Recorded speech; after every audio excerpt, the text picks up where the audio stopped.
Welcome to the Cyber Business Podcast, where we feature top founders and entrepreneurs and share their inspiring stories. Now, let's get started with the show.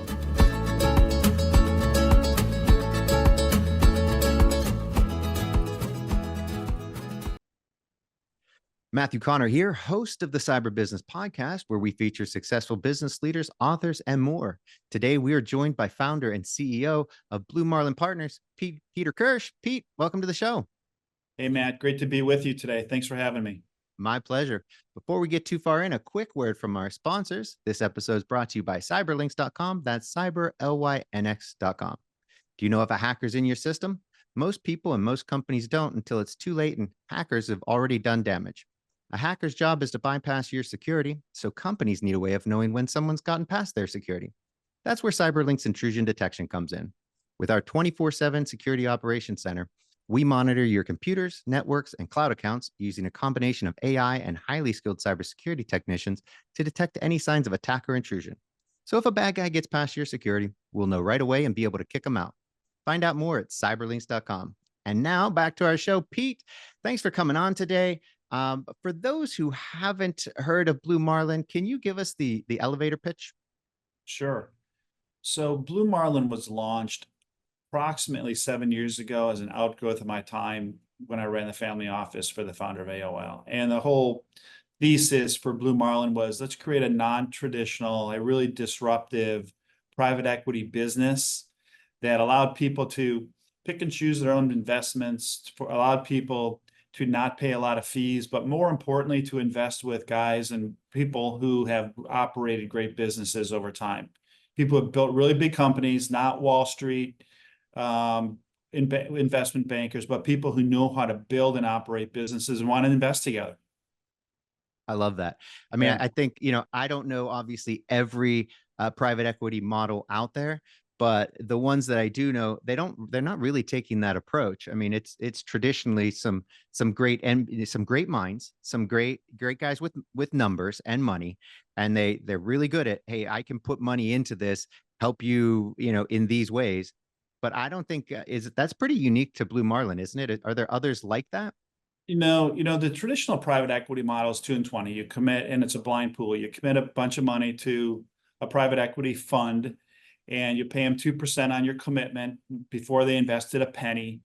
They send you quarterly partnership expenses to cover all their overhead and a whole bunch of other stuff. And then they make the call on what you're going to invest in. And it's really hard, I don't want to be critical because those guys made a ton of money. They make a ton of money on fees. They make a ton of money on their good investments. So it's really hard to criticize that. But what's happened, I think, over the last maybe 10 years and probably more so the last 5 years is we're just seeing a lot more family offices and private investors wanting to stay between their investment and their money and not turn it over to somebody in a blind pool. And when I started Blue Marlin, again, back to my days running the family office for the founder of AOL, that's the thesis. Let's let the people who made the money themselves, mostly first generation people like Scott Brickman, who sold his landscape company for $1.5 billion, or David Williams, who built Merkle into the largest digital marketing firm in the world and sold it to Dentsu for $2 billion. They're still really active and they want to be involved in where their money's invested and maybe sit on a board. So it is very, very different today. I think the industry's changing. I think traditional private equity is starting to see that. Yeah. Oh, I mean, that's brilliant. So let's go back to that. Those partners, right? You started Blue Marlin with I'm assuming a handful of kind of close partners. How'd that work? Yeah, well, anybody who started their own business knows that you start with a laptop and an idea, and that's really what I did. And I think what I'm most proud of at Blue Marlin, other than the fact that we've invested almost $700 million of capital in our first 6 years. We've got 25 platform companies. We've now got 5 offices across the country. But what I'm most proud of with Blue Marlin is I knew 3 of our investors. We now have 42. Wow. Of our 42 investors, I knew 3 of them. And I hope this doesn't sound egotistical, but when I ran the family office for the founder of AOL, I knew pretty much all the wealth between DC and Baltimore. And again, for the third time, what I'm most proud of is the people who have invested in Blue Marlin and our deals. I didn't know. I knew 3 of the 42. And that was really purposeful because I needed these people to buy into the model. So the people that are investors of Blue Marlin bought into the model. They didn't know it because I knew them. I love it. Well, let's explore that a little bit. Those people who invest in Blue Marlin, who are those typically? What are some examples, and who, like, who can be that? If I wanted to be a investor in Blue Marlin, what would I look like? So you would be somebody, again, who wants to do direct investing, who wants to really de-risk their private equity part of their portfolio. We're lower middle market investors. We invest in boring, old-fashioned cash flowing businesses. I mean, we own 2 sewer repair and inspection companies. We did the rinse, wash, and repeat thing with Scott Brickman after he sold Brickman, waited for his non-compete to be out, and we went and bought a company with Scott called Landcare. David Williams, we did the rinse, wash, and repeat thing with him twice. So we're really looking to, when we make an investment in a company, we want to provide value to help the business grow. So we're not buying outright businesses. We're making management roll about 30%. And that model has really clicked with our investors because all of them not only own part of the business that we're investing in, but all the Blue Marlin investors, to go back to your question of if I wanted to be an investor, everyone owns a piece of the business. I can run through the 42 people growing fast to 50 or 60, we hope, and we think they all own part of Blue Marlin. That creates a real alignment with our investors. So everyone writes a check one time for $250K, and they own part of the business, which means they get it back when we exit a company. They get a piece of the carry. So there's no fees. They get to pick and choose the deals they want to be in, and they're making money on their investment and ownership in Blue Marlin. So it's really, really been a success story that I, to be honest, didn't plan on 6 years ago.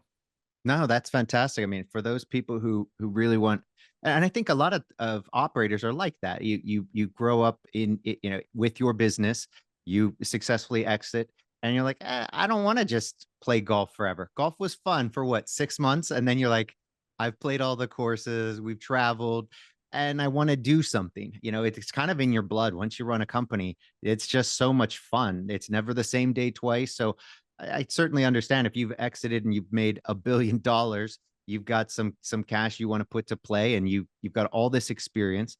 Blue Marlin's a great way to do that with other like-minded people, where you don't have to kind of source your own deals. It is. And most of our investors, like, Robert Trone, for example, he and his brother built Total Wine, and, to this day, he and his brother own 100% of it.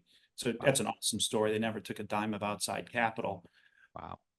Robert just led our biggest deal ever. We wrote a check for $100 million into Kinder's Spices and Sauces, and Robert led it. And Robert's really active. We would consider Robert, an owner of the business with Blue Marlin. He's the chairman of the board, and he's taking Kinder's through this massive growth strategy that has taken them now to be the third largest spice and sauce company in the world. So Robert, I think, would say, I had another one in me. I wasn't ready to retire. And so he's got Total Wine running like a fine Swiss watch, and he's got another one in him, and he's going to help Kinder's run like a fine Swiss watch. With that said, we also have investors who, like to the earlier point, don't just want to give their money to a Goldman or a Morgan Stanley and play golf every day. We do have investors who like to play golf a lot or go fishing a lot. So they get to pick and choose when and where and how they want to be involved. You want to sit on a board and help build value? Great. If this isn't the right time for you to do it, I'll wait till I come back from my yacht tour around the world, and then I'll take a board position. So It's been, we allow everybody to pick and choose their time and their place and how they want to be involved. That's wild. So you're not committed to every deal. I mean, or the fund. So let's say you put in 250 to buy in. Great, you're part of Blue Marlin. Now Blue Marlin decides to do a deal with Acme Corp. It's going to be a $50 million deal. Everybody's got to pony up. You got, let's say for easy math, you've got 50 partners. Everybody pony up $1 million, or how's that work? Yeah, I'm going to be really clear. The buy-in to be a part of Blue Marlin isn't necessarily accurate, Matt. It's to own a piece of Blue Marlin. It's really important, clarification that all of our investors own a piece of who we are and what we do.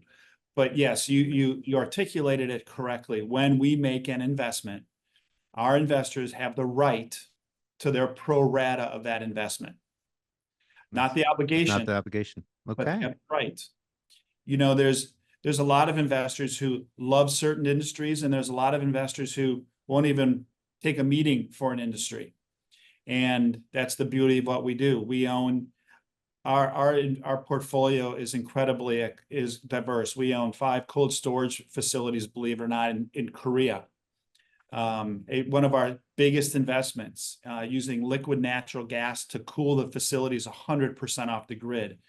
Great opportunity. Not everybody wanted to invest in Korea. Never thought I would be investing in Korea, but we did.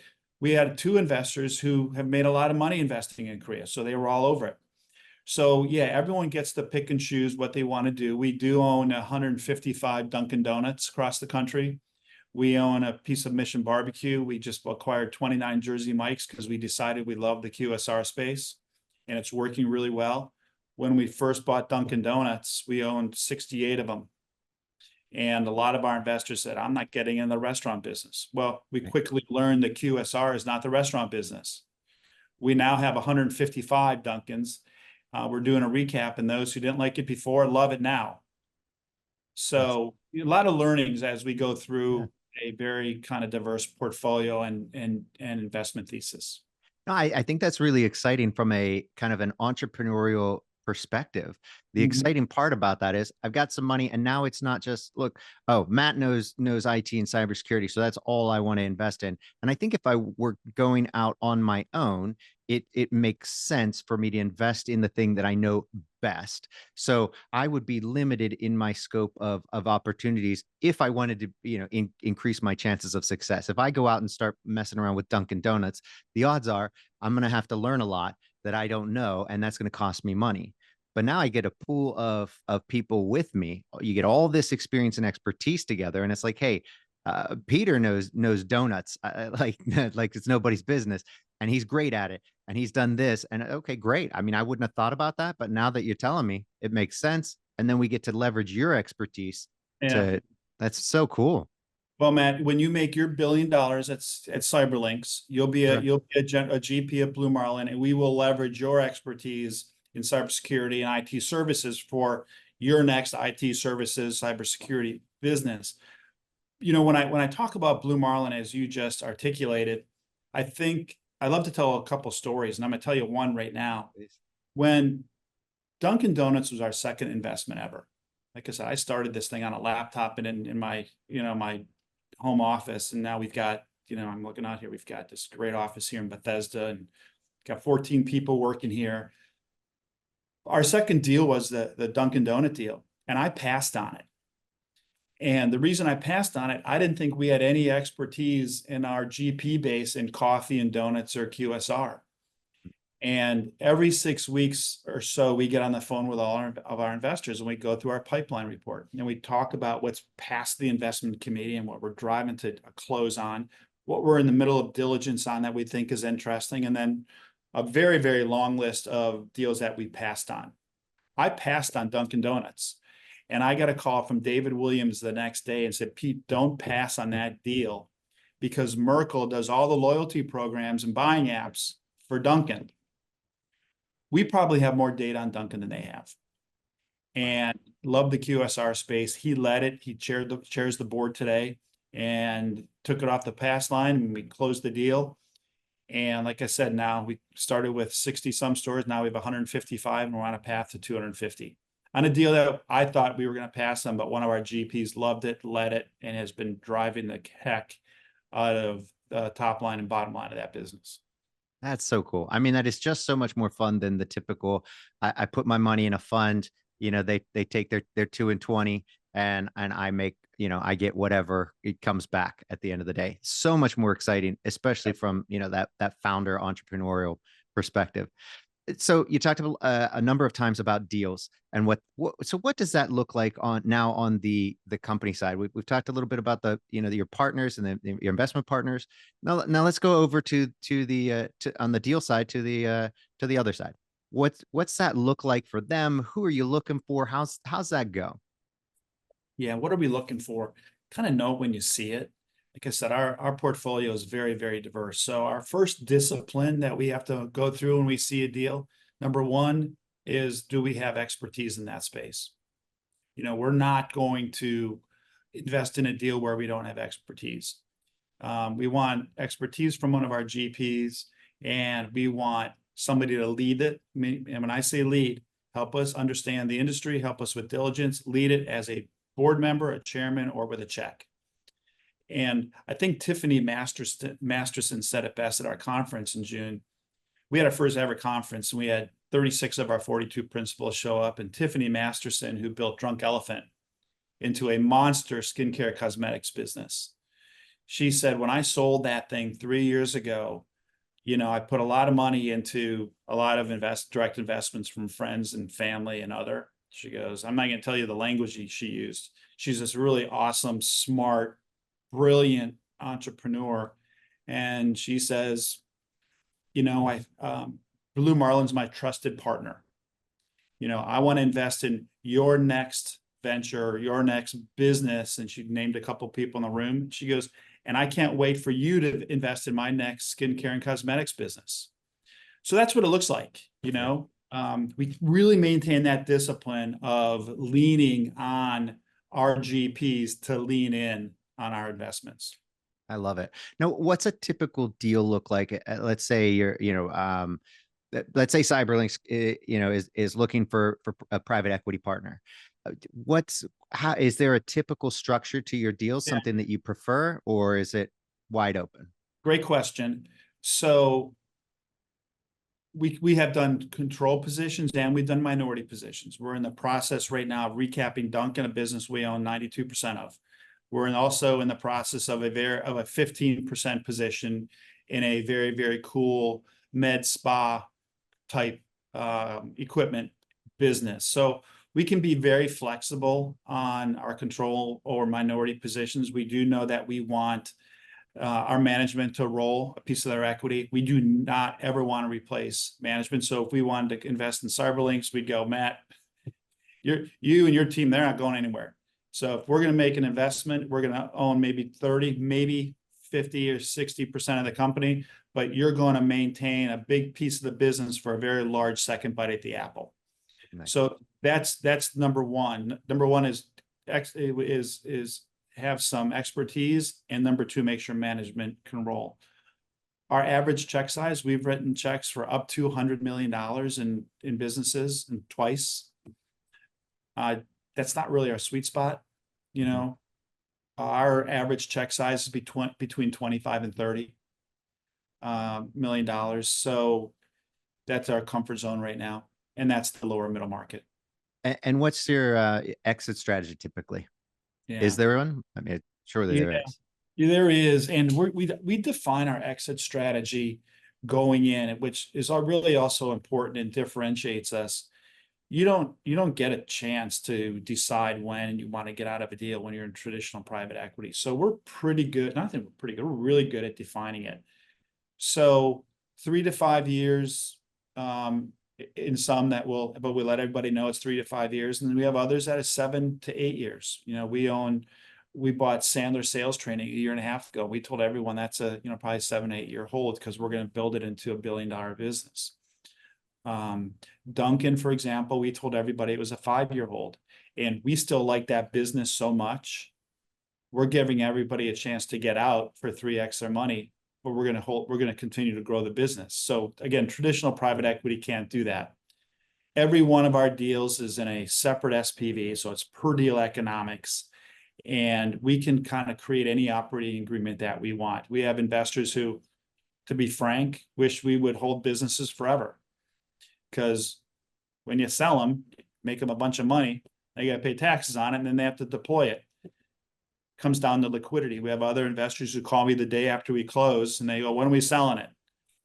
So everybody's different. Liquidity is different for every individual, but we articulate that very, very clearly in our investment memos. And if people may want out before, we have a whole host of people who can take them out of their investment. Love it. And in a perfect world, what kind of returns are you looking for in that, for that, I guess, both for the partner and for both partners, your investment partners and the business, partner there? What are you looking to do? You get into, let's say, Dunkin or, Sandler, you name it. What's it look like for the business owner? Okay, you came on, you invested a bunch of money, we're growing the company, but what typically is that goal of like, hey, look, we brought on private equity, we're going to grow, and then they're going to exit in 3 to 5 years. Are we looking to be twice as big, 3 times as big? What's it? How do you look? What's your approach to that? Yeah, so for our investors, we always want to be able to provide top quartile returns in the private equity world. And as much as everybody loves getting together and the networking opportunity among these high net worth individuals, it's important for me to always remind them that this getting together and talking about this stuff is great, but top quartile returns is the main priority here. And we've done that so far. We've had 5 exits. We're at 35% IRRs right now. We're not going to keep that up. We've been very fortunate the first 5 exits in 6 years. So we like to believe that we're going to have top quartile returns, which is, north of 22%. And right now on Dunkin, for example, we've held it for 5 years, and our guys will get 3 times their money. So, 25, it's a really, really, really good return for them.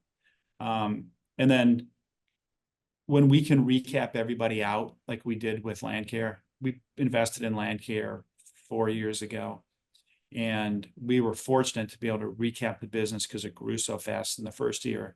Everyone got their money back in the first year. Now you've totally de-risked their investment. Everything else is a free ride. So we aim for top quartile returns. We are there. We're way above top quartile. That's our goal. Love it. Now, from that business owner's perspective, right? So the entrepreneur, the operator, they brought in this partner. What's the exit after you exit, after Blue Marlin exit? Are there stipulations? Look, do they have any control over who you're selling to? How's that work? All depends on how much control we have the business, right? Mm-hmm. So when we have control position in the business, mostly board control, then we have the luxury of driving that exit or not, right? Mm-hmm. When we have minority position, like the one we're taking right now in the med spa business, like I said, only 15, maybe 20% ownership, we have some pretty strict minority control rights as an investor. Mm-hmm. That I don't need to get into now, but they're pretty strict minority control rights. But we don't control the board, so we have a very deep conversation with management about their exit strategy. We know that this med spa deal, the owner, the founder, he's a transactional guy. We know we're only going to be in this for 3 years. His history says he doesn't like to build big companies. He likes to build them and exit. So we know that this is going to be a 3-year transaction based on the management's thesis and his history. Love it. So you're also doing something really cool that I really want to talk about. You've started a women-owned business committee. Can you tell us about that? Sure. As I think I mentioned, we had our first ever annual conference last June, and the investors dragged me kicking and screaming into a conference. And one of the things I thought really hard about was what we were going to, number one, talk about for a day and a half. And number two, what were the desired outcomes of this bringing, entrepreneurs and investors and people who have built monster companies together? It's kind of frightening. Your first fear is, God, I hope somebody shows up. Number two, you hope that they're engaged. And number three, you really hope that there's, the outcomes that you went in with, you come out with. So we put this together as almost a strategy discussion. So we talked about the investing environment. We talked about the Blue Marlin thesis. We talked a little bit about our portfolio. We didn't have any talking heads. We had David Rubenstein there the last day, which is a real thrill for me. I interviewed him for about an hour and a half, and that was really cool, validated of who we are, and got David there, and it was awesome. But we have a number of women entrepreneurs and investors, and we spent a good amount of time talking about women in business. Sherry Bavina owns a 750 person government contracting business in San Diego, California. I mean, talk about a superstar. She's government contracting in the Navy, with 750 building ships. So Tiffany Masterson, Karen Antrell, Patrice Brickman, and we spent a lot of time talking about who we are and what we want to do. And the group said, we really want to focus a little bit of our resources here in terms of human resources on finding women-owned businesses to invest in. And so we put the committee together. It's been very, very active. And to my surprise, announcing something provided a lot of deal flow for us. Now, be really clear, the criteria for investing in a women-owned business is the same as investing in a male-owned business or a robot-owned business. It's got to be top quartile return opportunity. But just popping your head out of the clouds and announcing you're doing it and you're active in it, our deal flow in the women-owned business world has probably gone 10x since we just said we're focused on it. So there's a really kind of an aha moment for me when you talk about things. Good things happen. Yeah, I mean, it's that whole the mind servo thing. Once you focus it, you buy a certain car. Now suddenly you see it everywhere, right? Once you've decided, hey, we're going to do this, suddenly all these opportunities come out. And again, you're talking to a bunch of people and they're having that same experience. So bringing that all together, I think you see such great returns on an idea when you share it in that way. So yeah, totally. man, we brought in a new CEO in January to our quality brands business, Dunkin Donuts, and her name is Ann Johnson. And it's probably because we popped our head out of the clouds and said we are doing women-owned business that we actually found her. And nice. Believe me, we went through a process. Yeah. And she won by miles, and she's just I've been working with her for 2 months, and I feel like I've known her for 5 years. She's a rock star. That's awesome. Fantastic. So do you have your first deal line? So that's very new though. This has been only a number of months now, right? Since you announced that. Any deals on the horizon there yet? Not yet. The team is looking. We've probably done diligence on 3. And, again, learnings here, right? I mean, the deals that we need to invest in, regardless of how they're owned, are lower middle market with 3-ish or more million of EBITDA. And we just haven't found that deal yet. The deals that we move forward that we were, I don't want to say close to, but really interested in, were deals that we really had to take a deep breath and go, they're not 3 million of EBITDA yet. And so we have to maintain that discipline. Now, I will say this, we are partnered with Laureen Jobs on a business that we invested in about 1.5 years ago. It's us and Laureen and a company called Ingenuity Power Systems. Not women owned, but we have a great partner in Laureen. Nice. So personally, and I'd like to say here on the Cyber Business Podcast, we love founder stories, but it's really just me. I love them. I love diving into the details here in the nitty gritty, and I think it's because of my own entrepreneurial background. So if you wouldn't mind, I would love to hear your founder story for Blue Marlin, because you don't have the typical path that most private equity people or founders have, I don't think. And so I'd love to hear your story, and if you wouldn't mind sharing. Yeah, I'll try not to bore you. Uh, I am such an accidental, non-traditional investor. I'm a communications major from Marquette University. I right out of school, I spent about 6 years with a very, very small PR and advertising firm here in DC with two really, really awesome founders of that business, Wayne Dixon and Carol Felix. I really impacted my life, I think, in terms of my work ethic, because sometimes you had enough money in the bank to make payroll and sometimes you didn't. And it was really, really cool. And we found ourselves doing a lot of association work and found ourselves doing a lot of work in the landscape industry. And fast forward 89, I fell in love, got married, still married to Patty for 35 years, but it was time to make sure I got a paycheck every 2 weeks. And so I went to work for a client. It was the American Society of Landscape Architects, and fell in love with the profession. And the goal there was to make sure the world knew that landscape architects didn't cut grass and mulch, that they did large scale land planning, sustainable development.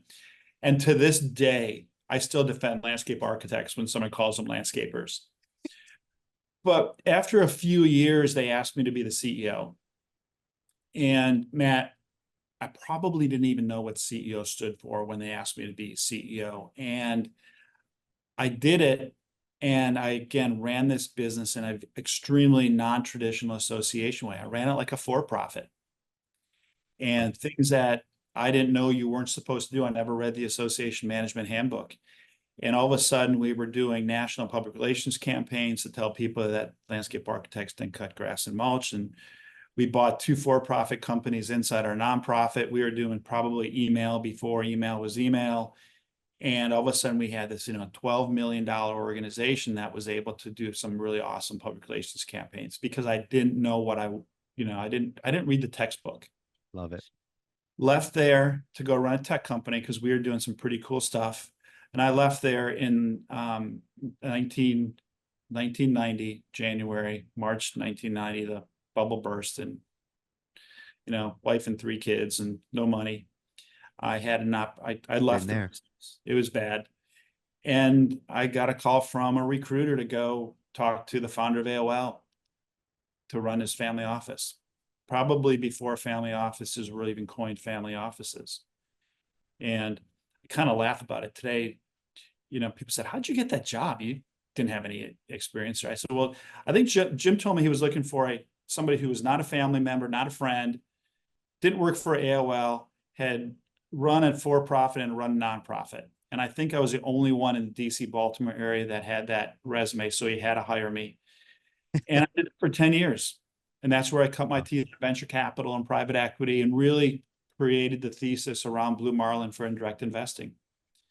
I left there in 2010, went and helped my friend Scott Brickman, who was cutting grass and mulching, about $950 million of cutting grass and mulching. A lot of grass. 2013 sold that to KKR for a lot of money, over $1 billion. And that's when I started thinking about what was next. And that's when I talked to a number of people and they said, Pete, what you did in Jim's office, you just need to translate that into a business. And so there are a few people that I really give a lot of credit to helping me frame Blue Marlin. And in 2016, I launched it. In 2017, we had our first investment in a company called Confluent with a partner out of Chicago. And, I always think about this as I always think about being an entrepreneur, and I never really put myself in that bucket. But when I tell the story, I kind of go, I guess it kind of was, Yeah. Whether I was with the landscape architects or with a small public relations and advertising firm or, the tech company that was a disaster.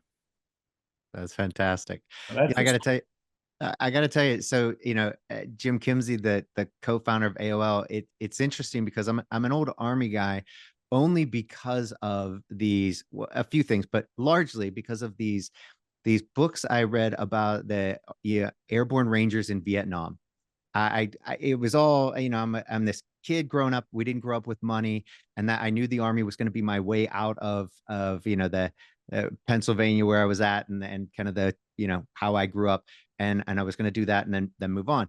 But it was, and it's funny because Jim's got basically the story that I kind of thought my life would be kind of like. I was going to be an airborne ranger. I was going to go do these things. I'm going to start some, tech company. And the interesting part was, I go to sign up for the Army after taking all these tests, and they're like, you can't be an airborne ranger. Like, they've got a million guys, who can be an airborne ranger. They're like, you got to be an intel guy. You've done too well on these tests. You got to be. I'm like, forget you. I want to be an airborne ranger. That's all I give me. So we have this huge thing, this big fight, basically in the recruiters office, and it's, long story short, I ended up going intel because they were not giving me airborne. They're like, you can get ranger later, which I didn't end up getting. After 10 years, I still didn't get ranger. Whatever. That wasn't in my cards. I think it's worked out just fine for you, Matt. It sure did. I'm very happy. No regrets. But it's just so funny. So it's because he's got kind of that life that I thought, oh, that's the life. And it's such a cool story. So getting to work in that family, that must have been cool. And I gotta say that the thing I like about the Army and kind of Ranger mentality that I'm sure that Jim kind of, it's clear in his way of hiring you. Oh. And your thing is that, what, a lot of things you can train. You can learn how to shoot a gun. You can teach somebody private equity. I can teach you these things, but I need you to be this out of the box. You didn't read the manual? Cool. You're going to look at it from a new angle. You're going to see things that others won't. So that kind of ingenuity and being able to identify that, I think that's, yeah. Yeah, Matt, you nailed it. I don't think we realize how influenced we can be by people that we work with and people that are leaders. And if I heard no excuses once, when I was in that office, I heard it, 1,000 times. Mm-hmm. I basically had a board meeting every day with Jim. Wow. He'd roll in the office in the afternoon after, being at every black tie or every board meeting the night before. And that was, pre-COVID, when there was a lot of that stuff going around DC. I'm kind of out of that loop. I don't know if it's still happening, but every day was a new day. And it was a really, really cool experience. We were the only family office probably in the DC area, because all the other guys were still working, I named a couple names on Ted and Steve, and Jim was a founding board member at Cap One. And so I was fortunate enough to get to know all those guys. But Jim was a real influence on me, as were Wayne and Carol in my first job out of college. And that was a time when, AOL kind of changed the whole DC landscape, right? I mean, it was a government and convention town and association town, and all of a sudden there's businesses in Washington. So yeah, I can go on about that for a long time. It was quite a 10 years. That's awesome. Well, Pete, this has been an absolute pleasure. I appreciate you coming on and sharing your story. But before we go, can you tell everybody, where they can find out more about you, more about Blue Marlin, and kind of, yeah. Yeah, we have a website. It's Blue Mar Partners, BLUEMAR Partners, plural.com. Not a lot there. We do have, as I said, a lot of high net worth individuals. So we really don't publicize a lot of what we do. That's our website. And if you'd like some information, there's an information request on our website, and that's how you'd be able to get in touch with us. Fantastic. Well, Pete, it's been a pleasure. Thanks so much. Thanks, Matt. Until next time. Thank you. Bye. Bye-bye. Thanks for listening to the Cyber Business Podcast. We'll see you again next time, and be sure to click subscribe to get future episodes.